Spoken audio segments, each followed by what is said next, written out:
Hello and welcome to this edition of Thinking Thursday with me, Peter O'Donoghue, where my intent is to make you think, to give you clarity and give you some new ideas and insights to help you create more profit in your consulting business.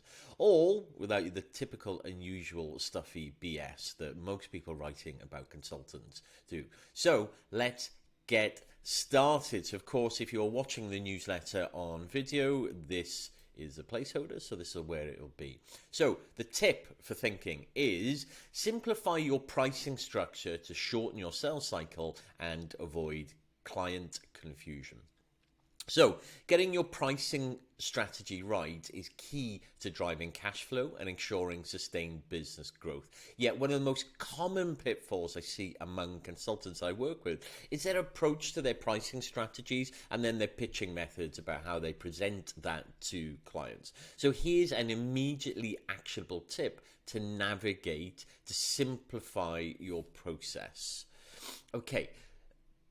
Simplify your pricing structure in graduating threes. So I do a lot of work with clients about presenting three different options. There's some psychology around how we do that that's outside of this and probably be another newsletter, but typically it's about the price anchoring, finding out what their expected value is that they're looking to invest, and then price anchoring certain proposals or certain levels of offering to them. But what we're looking at here is slightly different. It's okay, so how do you present those three offers? So I'm working with a group of brilliant consultants at the moment in my Get Clients program, where we're delving deep into pricing methodologies and pitching strategies.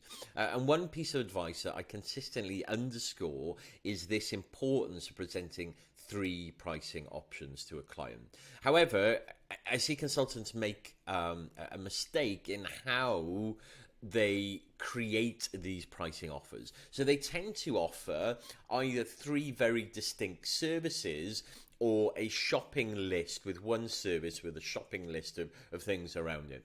And therefore they're introducing unnecessary complexity into the decision-making process, which means more delay, more back and forth, and ultimately more missed deals. So the result is then decision paralysis, as clients are grappling to understand what they need to choose from an array of disparate offerings. And of course, it's made worse by the fact that rarely do the consultants explain how or why they should be choosing between these different offers. So you have introduced competition, not from an external competitor, but from your own offerings who are competing with space in the mindset of your potential client. So let me simplify one thing for you. So imagine the three choices, not as entirely different services, but rather as varying degrees of engagement or service levels of the same offering. It's akin to offering a small, medium, or large size of the same product. So this approach makes choices relatable and easier for the client to comprehend without overwhelm or complexity. So here's an example from a standard pitch deck that I create for clients or show them how to use, which is when you're presenting an irresistible front-end offer. So it's a smaller subset of your overall consulting piece that is easy to say yes to. However, even when you're doing that, and this is a pitch deck that I run them through, and if you like the idea of this pitch deck, then it is included as a standalone course in the upgraded inside access level to my website, peterodonoghue.com. Even when you're presenting this irresistible front-end offer, you don't have to just present that. You can. There's two routes. You can either just go all in and keep the one thing, and present this irresistible front-end offer, so it's one price. So there's one thing to say yes or no to. Or there's another way of doing it where you can show graduated levels where the irresistible front-end offer is the first pricing structure, and then there are graduated levels of how people can work with you. So let's look at the example. So here we have this fictitious example of a consulting company helping a client find acquisition targets to grow by acquisition. So the three offerings are building on one another to the extent that they even include the wording from the previous phase. So assess new client acquisition targets, 50 grand. Assess new client acquisition targets and pre-screen the top 25, 150,000.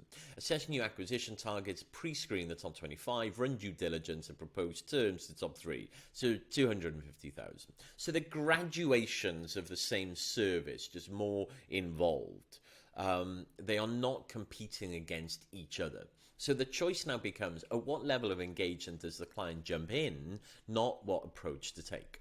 So the consultants creating that program, which is fictitious, could have put in an option to show key team members how to pre-screen the top 25 organizations themselves, potentially, say a 3-day workshop. So they could have put in an alternative to that, where it's a halfway house, if you like. It's, we will show you how to do that, or how to do the due diligence in a series of training courses, which is an alternative way of doing that. Okay, but each one of these would have created decision branches that compete against each other and ultimately increase the risk of no decision, as shown below. So the original one, it's straight yes or no to this, or a yes or no to this, or a yes or no to this. But either way, it's a yes or no, simple, easy yes or no about the levels of service about the solution. Whereas when you start adding in those extra complexities, you've now got, okay, a yes or no to this, but now you've got B, you've got, okay, so now mentally someone's got to work out the differential because you priced 150,000. So but that is 50k. So that, okay, so now we've got to work out that's 100k. So now you've got two options here. You've got the consultant to do it for 100k, or you've got the workshop option to 25k. Okay, and now what you've got is C. You've got the same thing. They would have had to work out the price. Then they would have had to look at, okay, so that's probably 50k, not 500k for that. So now they've got to look at the pricing option. Okay, difference between the consultant doing it and the training.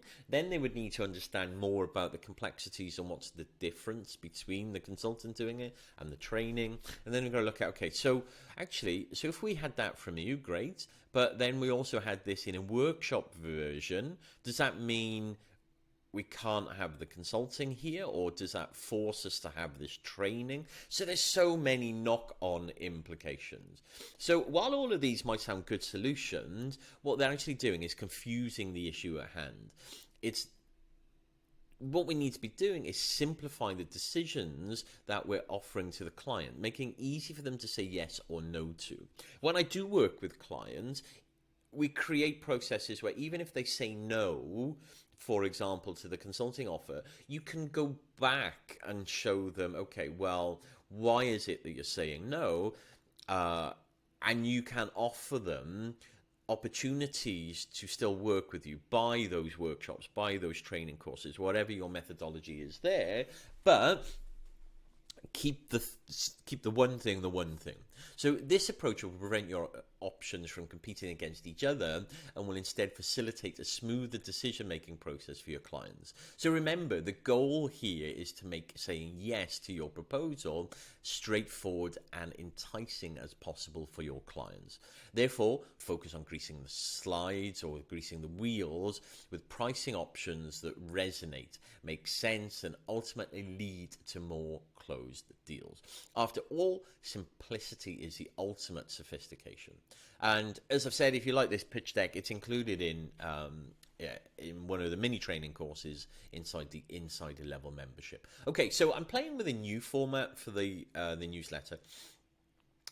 Do I keep it as humor every month, where I show you a joke or a snippet of consulting humor, or a habit that I recommend you instill to help the success of your consulting business? Let me know. So this week I've gone for habit. So the habit for this edition is simple to do if you focus on it. And it is to schedule the next activity at the time of agreement. So if you've agreed you will provide a proposal, keeping on the same theme, then set the day and time that you will meet them to present it to them. Again, another thing for another newsletter, never just send it across. Your chances of success are drastically reduced if you do that. So if you're going to present it back to them, when you're on that call, schedule the time when you will meet them to present that proposal back to them. And again, even if it's something like you're speaking to someone and they ask you to come back to them in 3 months' time, pencil it in the diary there and then, not schedule a time a week or 2 weeks before. And you can even make it easier by the language that you choose. If you're watching the video, you get the benefit of the extra languaging. How you can present that is, it's always about the other person. So Steve, so you've asked, you suggested that I call you back in 3 months. So to make it easier for you, to make sure that we've got no back and forth back then, let's pencil it in the diary now. If something pops up close to the time, obviously you're free to change it, but why don't we look at it now? So 3 months time, that's going to be, September. How are you looking on September the 18th? Yep. So you get that in the diary and you make it easy for them to say yes to. Okay, so insight, the value bullseye. So this is a kind of one of my thought leader models, if you like, that I've been using with clients for, at least 15 years. And every time that we work on it, it makes a significant contribution to their client retention, their follow-up work, the case study and testimonial creation, and obviously front-end client acquisition as well. So only recommendation I give to you is use it in your business. So let's have a look at it. So when you're selling the value of what you do, I typically find it's one of the most challenging things for consultants. So much to consider. Who is my target market? What is the proposition that I'm offering? How do I get meetings or Zooms with many business people? And so on. How do I get more referrals? The good news is that I'm going to share with you 3 core components of value, and I pull them together in a comprehensive model called the value bullseye. It's quite an in-depth model, and there's no way that I can do it justice within the newsletter. However, there is a detailed article on how to implement that. Read the full article here. If you're reading the newsletter, click the link, you get taken to that. If you're watching this on YouTube, look for it. There'll be a link below. And all other resources, there'll be a link somewhere. And if you're absolutely stuck, go to peterodonahue.com, search value, and that article will pop up. Okay, so new. So I'm going to introduce you to a new tool called Human Linker. So this is a Chrome plugin that sits on top of LinkedIn and tells you the behavioral style, or what it thinks it is, of people you check out on LinkedIn. So you can visit any profile on LinkedIn, click the Chrome button on the side, this pops up and it tells you the behavioral style, or what it thinks the behavioral style is, of that person. It then gives you appropriate wording to use in a telephone call or a prospecting email, or even different variations of email, whether you're prospecting to them or whether it's a follow-up, or very, very detailed in how you do it, how you engage with them, or icebreakers, etc., etc. It's not the first. In fact, there have been a number of these around over the years. First one that I knew of is called Crystal Nose, and I've been recommending that to clients at least 5 years, probably more. Crystal Nose started off about $20 a month. Last time I've looked, they've done the usual thing of kind of getting their base, and now they've gone enterprise, so you can't even get it without speaking to someone. So it's probably a minimum couple of $100s a month. So the technology underpinning this has been proven by other companies for many, many years.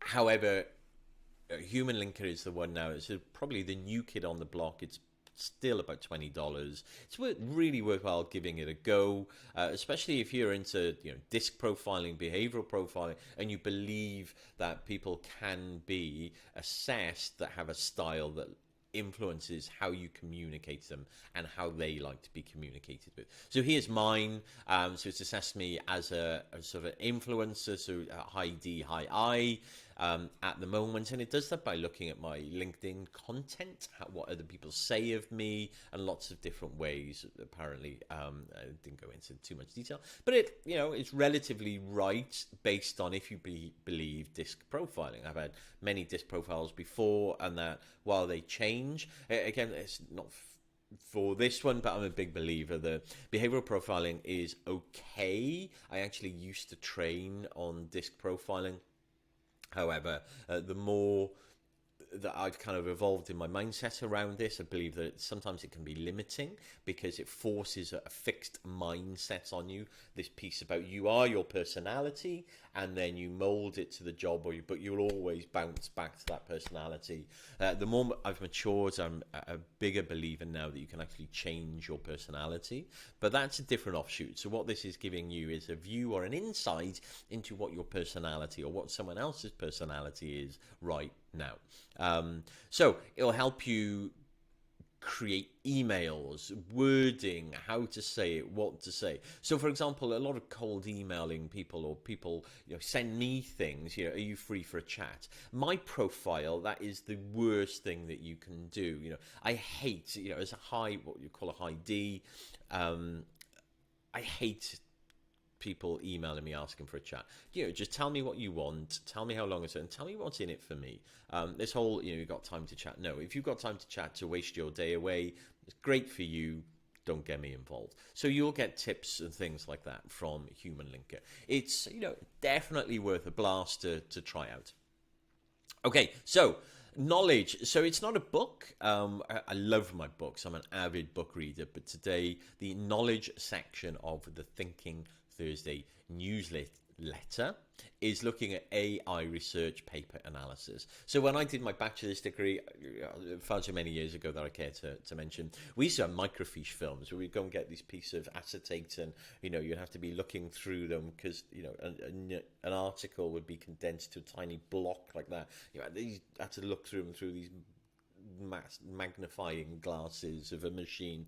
It seems archaic now with what we have available. However, we have got AI and tools that will just instantly tap into knowledge databases. So one that I've been playing with at the moment is called Typeset by SciSpace, which gives you access to academic research papers, but then it has AI, I would imagine underlying by openai.com, but I haven't really gone and had a look at it, which will give you pre-done prompts, or you can put your own questions in, where you can almost interrogate that paper. So there's two things happening there. One, it's got access to the papers. Two, you can interrogate it. So I've just been using this for free for a while, and I love it. So here's this piece called Consulting as a Liminal Space, way back in 2003. And the suggested prompts here are, what are the contributions of this paper? Explain the practical implications of this paper. So if you're watching this newsletter, then you have the benefit of me being able to jump into the tool, and I can expand on this a little bit for you. So the one that I picked, so this is the same thing, Consulting as a Liminal Space. Explain the practical implications of this paper. So this paper suggests that consulting can be viewed as a liminal space where the usual practice and orders are suspended and replaced by new rituals and rites. Okay, perfect. So this is 20 years old. How can it be applied in 2023? So it's saying the concept of liminal spaces is timeless. As an AI model, it doesn't really know how to handle that. And so I thought, okay, so I'll come at it from a different angle. So what are the changes in the consulting industry that relate to this paper? So there's been significant changes since then. Here are some of the changes. So the rise of digital technologies, sustainability, agile and flexible consulting approaches. Okay, so now we're looking at it. So suggest a research brief that would establish how this paper is impacted by changes in the consulting industry. It didn't have to be specifics about the date there because it should also know.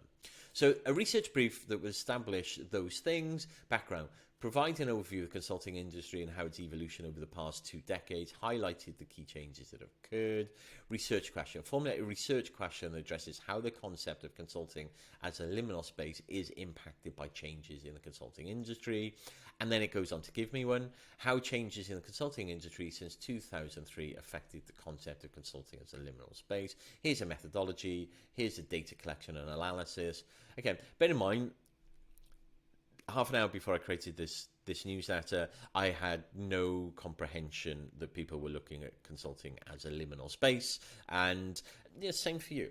By looking at this type of level of research paper, by utilizing AI to interrogate it, you can start to build out your credibility, your seeds for your thought leadership content. And again, you can also do things like upload your own PDFs. So you've got your own research papers. I haven't really gone into the depth to see if you can find linkages between different papers. There are other AI tools I've been using for that as well. So it's well worth a play and have a look at.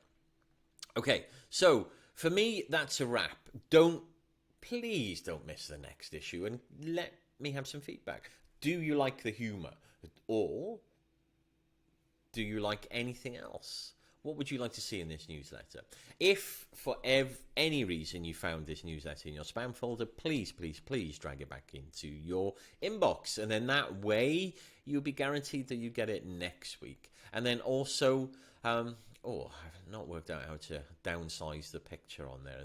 If there are any questions that you have, or any way that you think you want to work with me in more detail, then we have a few options. So you can upgrade to Insider Plus. So Insider Plus is the deeper access on peterodonahue.com, where you get access to pre-done implementation programs, no more than about half an hour, with step-by-step guides of how to implement. There's one new one of those every single month for really a ridiculously low investment. Get consulting clients, so the ultimate course on how to win consulting clients quickly. You can work with me one-to-one on coaching, or if you have a consulting business, then here's a link to my consulting business's website, consultingrevenue.com. If you go to there, there's a Let's Talk page, and we can have a look at what we could potentially be doing to help you with sales, marketing, business growth, pricing, all the other good things that I talk about in my newsletter. So it's Peter O'Donoghue signing off, and speak soon. Bye-bye.